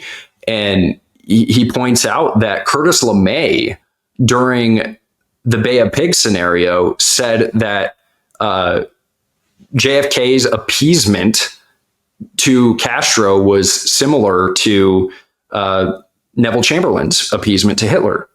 And in hindsight, we can see that that's really ridiculous because we all attribute that moment as the Cuban Missile Crisis in particular as one of JFK's most heroic moments. Like we all learn about it in high school and history classes. Like we all acknowledge that we were really close to nuclear war during the Cuban Missile Crisis, and diplomacy won out. And so looking back at that, it's seen as ridiculous. But when Saddam Hussein is compared to Hitler, or when Gaddafi is compared to Hitler in the moment, or when Putin is compared to Hitler in the moment, or when Donald Trump is compared to Hitler in the moment, certain people believe it and they act that way. And it's tyrannical tactics, to use Jordan Peterson's words. That worries me about Canada at the moment. Now, I know when we talked a couple of weeks ago, I expressed my concern about what was happening in Canada. Doesn't look good. Well, I read Carney's book, Values. I read it twice, and I understood it. And Carney says in that book, he says he's an advocate of centralized planning, ESG. He was a huge ESG advocate. He organized many large corporations to go down this central planning governance route because And I just want to say, he used the term central planning, which just affirms that he's very aligned with libertarianism, at least this framework, and he doesn't consistently apply it. But Mises, again, to bring him up and bring up human action, was the biggest critic of and most successful critic of central planning. And his book, Human Action and Socialism, were the final nail in the coffin intellectually against central planning. And Peterson has, spoken to Austrians. Like I said, he spoke with Bob Murphy. So he is very libertarian in his orientation, but on certain issues, that's not the case. Market wasn't pricing everything properly, and so central planners had to step in, and BlackRock and Vanguard and places like that were big parts of that. Don't know if they were directly affected by Carney, but it's the same thing, and they've stepped away from that. And he's a big DEI advocate, and he's also a net zero advocate. And Carney says in his book, this is a good example of this, and I think also a good example of this kind of narcissism that we talked about earlier. Every single financial decision that every individual or organization makes has to prioritize decarbonization above all else.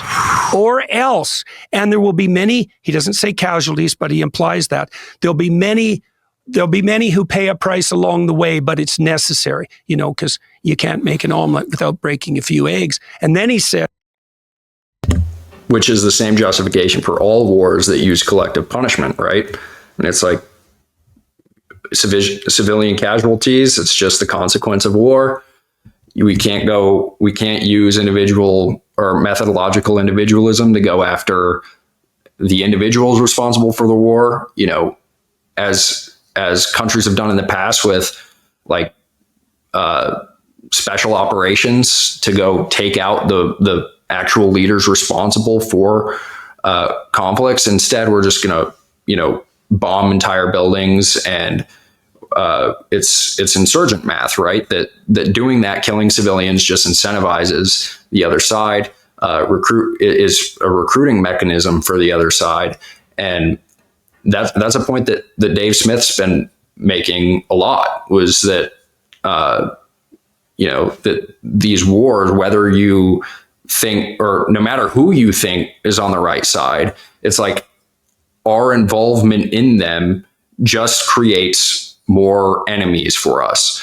And it's not productive. It's not in our interest.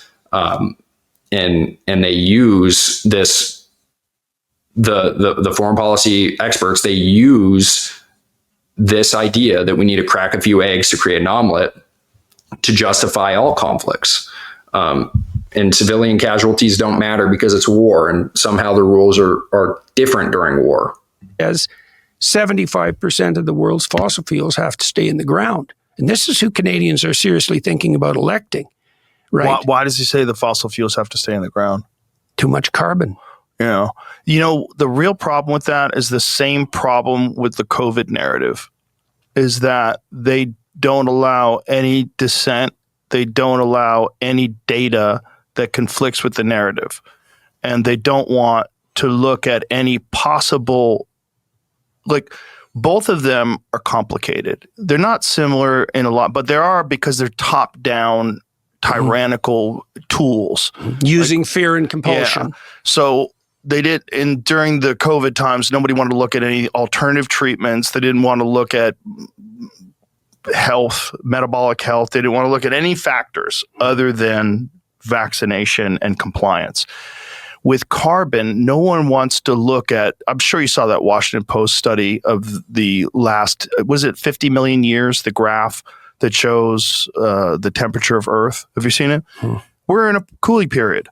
And that was always during the 1970s, Leonard Nimoy, when he had that In Search Of show, one of the things that they covered was that we are at the verge of an ice age, and how terrifying an ice age is. Yeah, well, the conclusion you draw about climate and carbon dioxide is entirely dependent on where you put the origin point of your graph.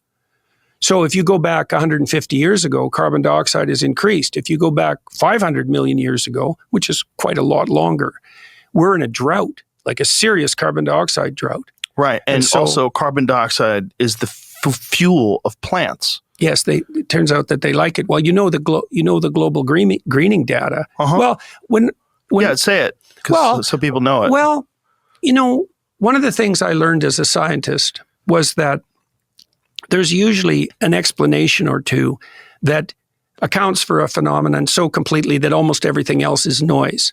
Like the MAHA movement, Make America Healthy Again. The fundamental issue is insulin resistance. Like that's the fundamental plague of, say, North America. And everything else is noise. It's not unimportant noise, but insulin resistance is the major contributor. On the climate side, when I look at the data, the thing that leaps out for me is greening. It's like the planet is 20% greener than it was 30 years ago. Okay, 20%. This is NASA data. I'm not inventing this. Right. Okay, and then the next, you think, oh, 20%. If 20% of the plants had vanished, you'd be sure we'd heard about that. Yes. Okay, so, and agricultural output's got up 13%. Now, whether all that additional carbon dioxide is a function of human activity, that's still debatable. It doesn't matter. There is an association between the carbon dioxide rise and the plant propagation. Okay, it's even more particular than that, because a lot of the greening has occurred in semi-arid areas, so areas around deserts. And the reason for that is that if there's more carbon dioxide, the plants can close their breathing pores more and they don't lose water. And so not only is there 20% more vegetation, which is a lot, I think it's twice the area of the United States that's greened. That's a lot of green. And where our agricultural production is more effective. And the places that have greened were the very places that the deserts were supposed to expand into. And so, right, because they've greened, they've shrunk, not grown. Now, you could say, well, that rate of change has its problems, and, rates of change have their problems. But I don't see another data point that's anywhere near as stunning as that. I think it's a really important point what you said, that if we lost 20% of the plants, people would be freaking out. Oh my God. Well, right. and rightly so. Right. And I think this is all still very relevant, because it's like if we just followed the consensus on, climate change or the consensus on COVID. I mean, I remember for like a decade, and this is something that Peterson has been talking about, is how all of the people on the left were saying that the consensus among climate experts is that global warming is between 90% and 100% of the climate experts. They all agree that we're warming, and that it's attributed to human activity, and that humans are the cause of it. And with COVID, if we just trusted the quote unquote scientific consensus, where would that have gotten us? So again, it's like, should we support the foreign policy consensus that gave us the Iraq War, or gave us the collapse of Libya, to where there's human slave markets still today in Libya as a result of us interfering in that country? Or should we trust the foreign policy consensus that toppled Assad and led to a bunch of Orthodox Christians being killed a few weeks ago in Syria? I don't think we should. Rightly so. But yet it's not even discussed, because, again, it's one of those things that invades the narrative, right? It's one of those pesky facts, those pesky truths that gets in the way of the thing that you're saying, well, the apocalypse is coming. Yeah, well, that's the thing about the narrative, is like, okay, so now we talked about the psychopaths who manipulate belief systems for their own advantage, right? The people who use God's name in vain, the Pharisees who want to dress in religious clothing and obtain status in consequence. They're Christ's number one enemies in the Gospels, by the way, those people. They're the ones. And I mean, like Peterson has said, that people who use the phrase Christ is king antagonistically on X are using God's name in vain. And he said that it's one of the worst sins.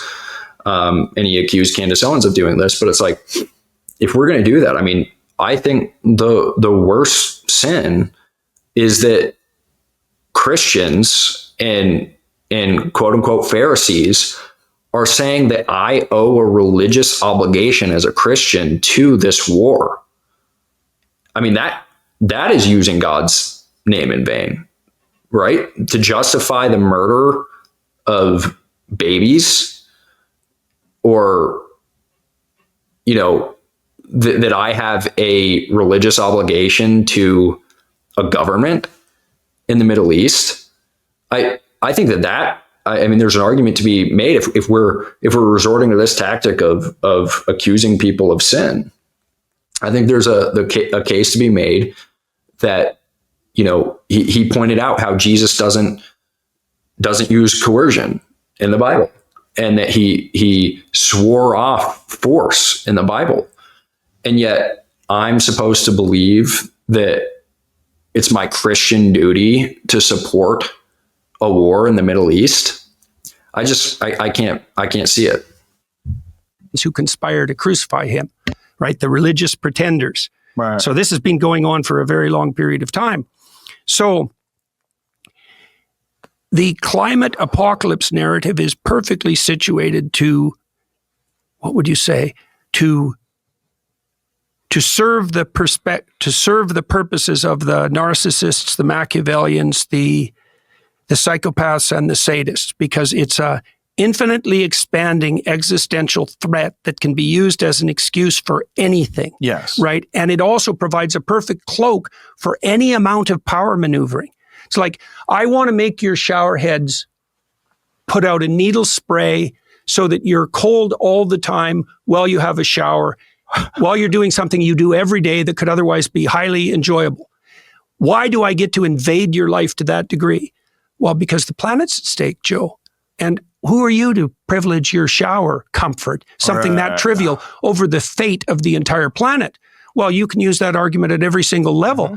You know, Trump came out with this executive statement just a few days ago about shower heads, and everybody kind of laughed about that. And I thought, no, he has an eye for petty tyranny, right? For petty tyranny.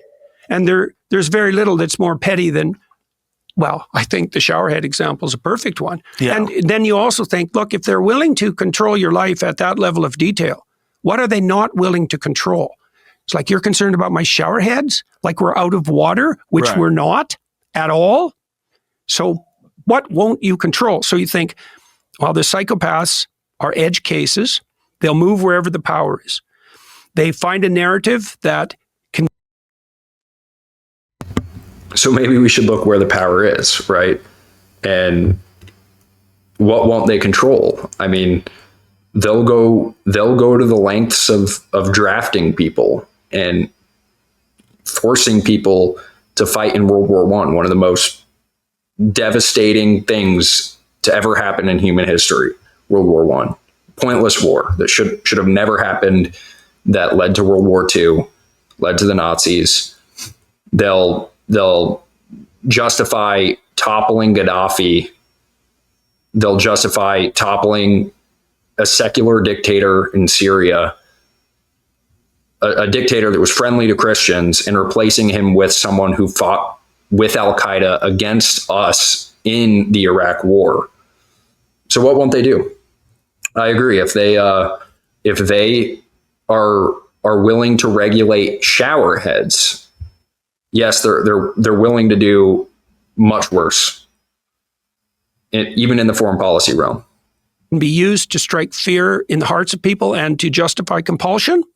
They ally themselves with that belief claim, and then they ratchet themselves up status hierarchies without any true reputational validity, riding on that edge of fear and power. Right, right. I wrote an article, it hasn't been published yet, in the Telegraph, because I got hell a lot after one of our podcasts. You may know this, but the climate change stuff. That's right. The whole bloody transcript was sent to the college as an indication that I was out of my wheelhouse. You know, and maybe I stepped a bit out of my wheelhouse when we had that discussion, because I'm not a climate scientist, whatever the hell that is, by the way, because you have to know a lot to be a climate scientist and an economist on top of that. So today I'm talking about something that's a lot more psychological. The climate apocalypse narrative is a social contagion that's driven by power-mad psychopaths who are hell-bent on using fear and compulsion to make sure everyone steps in line so that they can continue with their acquisition of undeserved power. It's also effective enough that the people that are underneath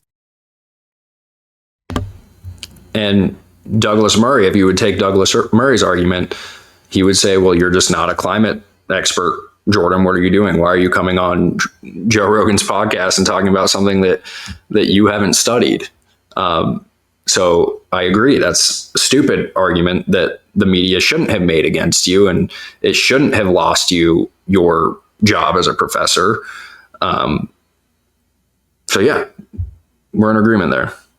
The power, comply, and do the job of the man for the man. Yeah, well, that's the advantage of using fear and compulsion, Yes. right? It's like, well, I have to go along with this because my leaders who had built up a certain degree of credibility are telling me that, the apocalypse is nigh. And who am I to, well, first of all, question, because, God, there's a hard thing to figure out.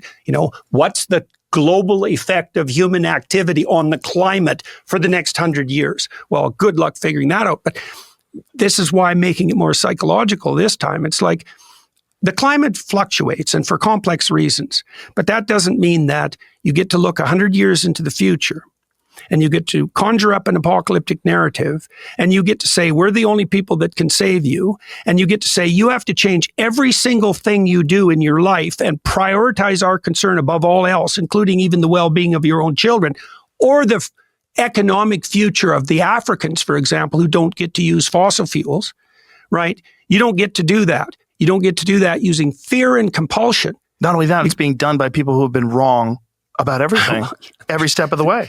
Every step of the way. Yeah, well, then they just play a sleight of hand game there, though. Okay, we got the time frame wrong, Joe. It's not 20 years. But it's not even just 40 that. years. It's not even just climate change. It's basically everything. Public health, agriculture, you name it. Yeah. Everything. Yeah, well, every single thing. The Foreign policy. water supply. That sets us back into this conundrum that you and Douglas and Dave were addressing. It's like, okay, 2 conundrums, like 3. How do you pursue your interest in a landscape that's been shorn of reliable expert input, right? Who do you rely on? Right. Okay. If you don't know who to rely on, like, how do you keep the bloody psychopaths at bay? Right. And the conspiracy theorist mongers and the people who aren't trying to discover the truth, but who are using the conspiratorial edge, let's say. The grifters. The groypers, for that matter, right? These are people who are clearly playing power games for their own benefit, and they're spinning up these conspiratorial narratives and riding on them and occupying them in this parasitical manner. This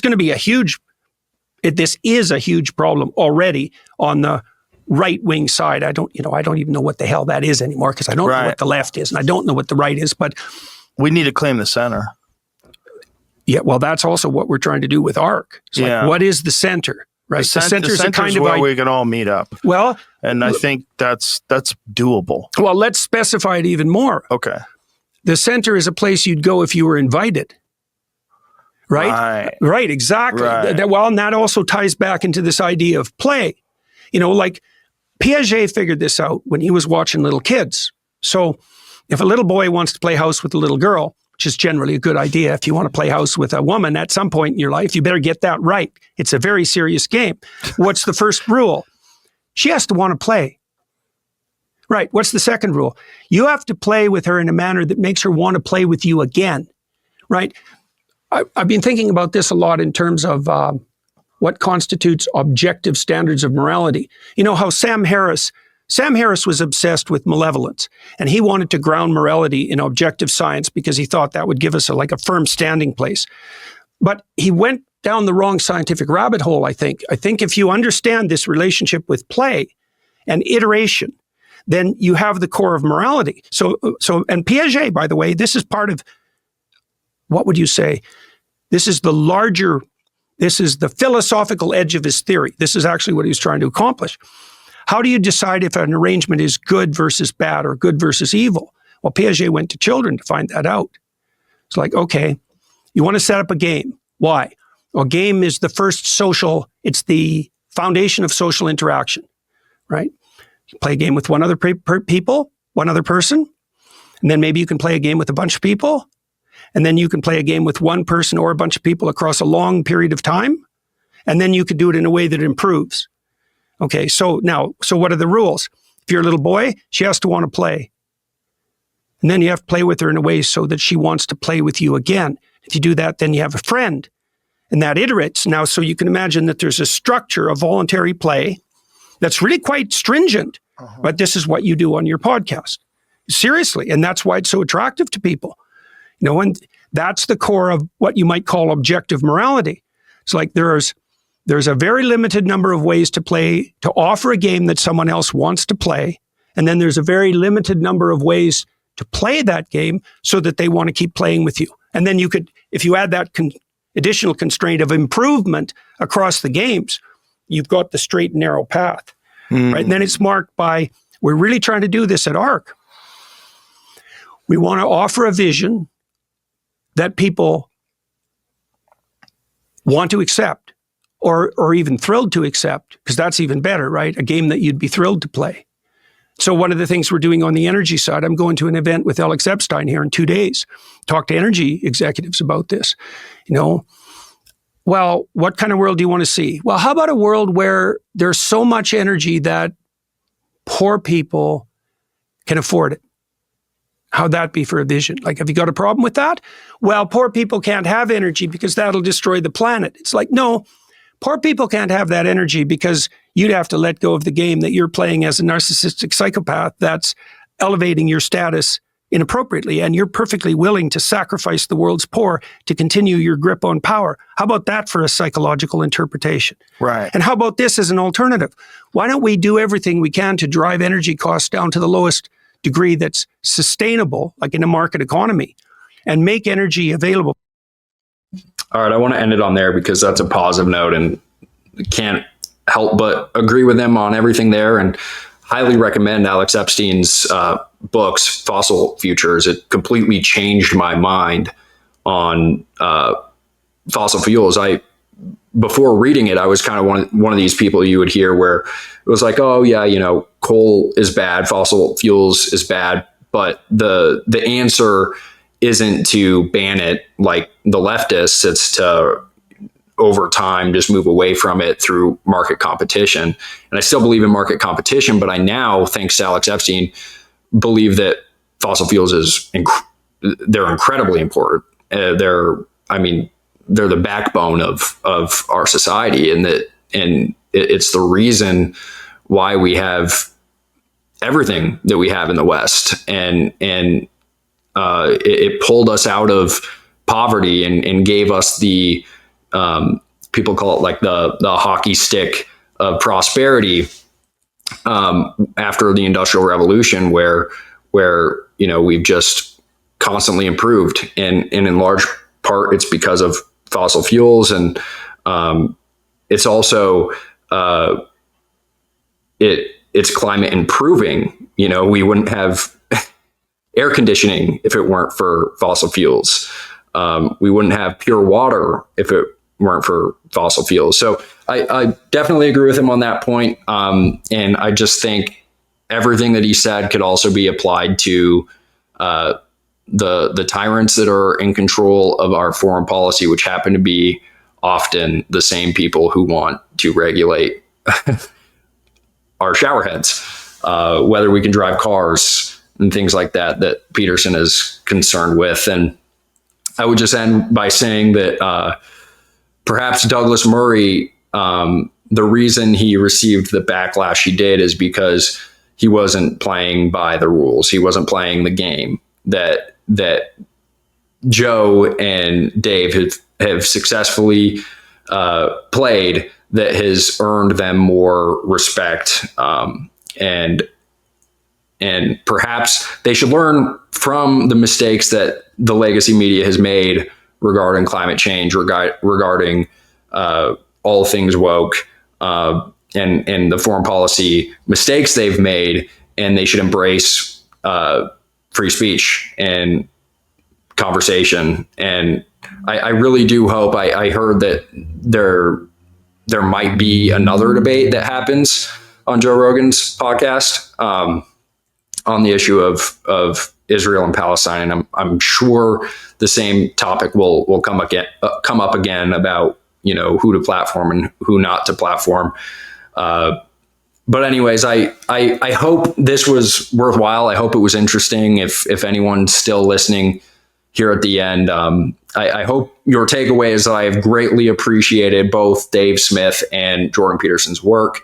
And I find that a lot of the things that he said today are sort of ironic. And I really hope that Jordan has a conversation with Dave, because I think it would be really productive, because especially when it comes to economics, when it comes to tyranny, when it comes to climate change and stuff like that, I think there's basically no disagreement, no distance between them. But on the issue of foreign policy in particular, I think the conversation would be very interesting. So thank you so much. I really appreciate this. This was definitely very different from what I'm used to doing. I might continue to do stuff like this in the future, but anyway, make sure to check out my most recent interview with Ron Paul and my interview with Tom Woods, and we'll see you again soon. Thanks for tuning into the Liam McCollum Show, a podcast by Human Reaction. Check out the Human Reaction weekly podcast hosted by Joe Sheehan, David Rand, and Kyle Mack, and make sure to like, comment, and subscribe to both of our channels.